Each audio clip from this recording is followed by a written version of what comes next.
Shalom, perkenalkan nama saya Wania Perda Siombing, NPM saya 1901010121. Saya dari grup 2.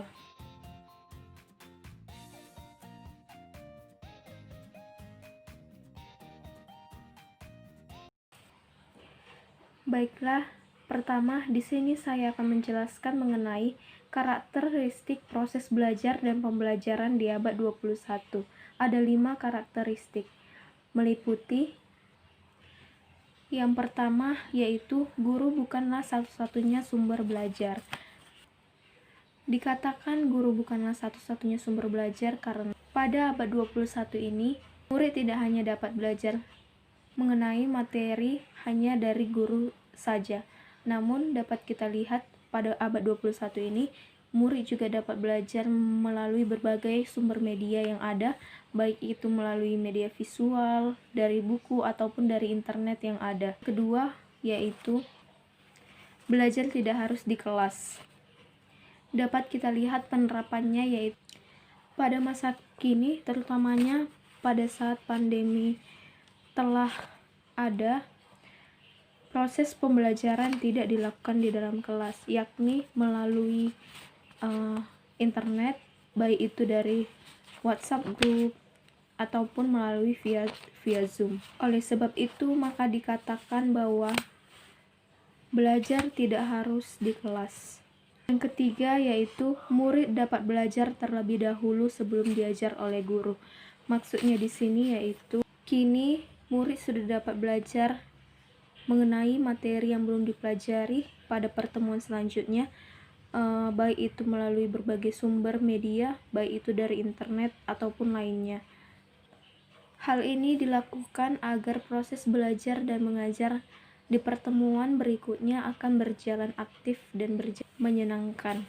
Yang keempat, proses belajar mengajar berubah dari teaching and learning menjadi learning and tutoring. Dapat kita lihat bahwa di abad 21 ini guru bertindak sebagai pengajar kepada siswa secara individual, atau guru di sini dapat memfasilitasi pembelajaran kepada setiap individu agar dapat lebih dimengerti oleh siswa itu sendiri. Kelima adalah guru berperan sebagai fasilitator. Di sini guru mengorek kemampuan siswa atau mengasah keterampilan siswa itu sendiri. Contoh penerapannya yaitu guru menyuruh siswa untuk membuka akun pribadi YouTube-nya agar siswa dapat mengerjakan tugas atau mengumpulkan tugas video tersebut ke dalam akun YouTube. Kemudian di sini saya akan menjelaskan 5 model yang cocok dengan 5 karakteristik yang telah saya paparkan. Yang pertama, e-learning.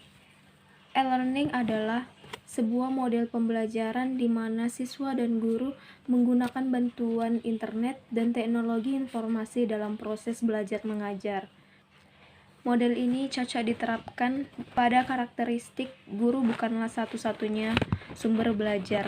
Dapat kita lihat contoh penerapannya di sekolah SD. Siswa SD disuruh untuk mencari sebuah informasi mengenai jenis-jenis tumbuhan air dan tumbuhan darat. Hal tersebut dapat dicari siswa melalui internet. Dan informasi tersebut tidak hanya didapatkan satu-satunya oleh guru, namun siswa juga dapat mencari informasi tersebut melalui sumber internet. Kedua, e-learning. E-learning ini juga cocok diterapkan untuk karakteristik belajar tidak harus di kelas. Contoh penerapannya yaitu pada saat ini siswa di saat pandemi ini belajar melalui daring, baik itu dari Google Classroom, baik itu dari via Zoom untuk memberlangsungkan proses belajar dan mengajar yang ada saat ini. Yang ketiga ialah model pembelajaran flipped classroom. Model ini adalah model belajar yang dimana dalam proses belajarnya siswa mempelajari materi pelajaran tersebut di rumahnya masing-masing, di mana dalam proses belajarnya siswa mempelajari materi pelajaran terlebih dahulu di rumah. Hal ini ditujukan untuk memaksimalkan pembelajaran tatap muka berikutnya. Model ini cocok diterapkan pada karakteristik murid dapat belajar terlebih dahulu sebelum diajar oleh guru. Adapun proses penerapannya pada sekolah di sekolah dasar ialah pada pertemuan selanjutnya, siswa kelas 6 SD akan mempelajari mengenai keberagaman makhluk hidup. Namun, sebelum proses pertemuan selanjutnya dilaksanakan, di sini murid juga dapat mengasah kemampuannya dalam hal mengkaji materi tersebut di rumahnya masing-masing agar dapat di pertemuan selanjutnya siswa tersebut dapat memberlangsungkan proses belajar mengajar secara maksimal dan tidak bingung-bingung lagi. Yang keempat, model pembelajaran langsung. Model ini adalah model pembelajaran di mana peserta didik mengembangkan pengetahuan dan keterampilan psikomotoriknya melalui interaksi langsung dengan guru yang dirancang dalam silabus dan RPP dalam kegiatan pembelajarannya. Model ini cocok diterapkan pada karakteristik proses belajar mengajar berubah dari teaching and learning menjadi learning and tutoring. Contoh penerapannya di SD yaitu guru berperan dalam membimbing siswanya dalam belajar di kelas, namun mengikuti proses yang ada di dalam RPP dan silabus yang berlaku di sekolah tersebut. Yang kelima yaitu problem-based learning. Problem-based learning adalah model pengajaran yang bercirikan adanya permasalahan nyata sebagai konteks untuk para murid dalam berpikir kritis, dan di sini murid juga dapat memecahkan sebuah masalah agar mendapatkan suatu ilmu pengetahuan. Model ini cocok diterapkan pada karakteristik guru berperan sebagai fasilitator.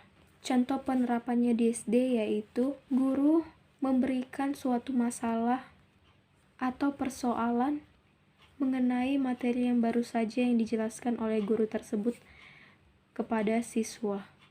Dan permasalahan tersebut nantinya akan dicari tahu oleh siswa itu ketika siswa tersebut telah berhasil memecahkan masalah tersebut, maka proses selanjutnya siswa mengungkapkan hasil belajarnya kepada guru maupun kepada seluruh siswa. Di sini juga guru berperan untuk mengevaluasi kemampuan siswa. Demikian hasil pemaparan saya mengenai 5 karakteristik belajar dan pembelajaran pada abad ke-21 serta model yang cocok untuk kelima karakteristik tersebut. Jika ada salah kata, saya mohon maaf. Sekian dan terima kasih.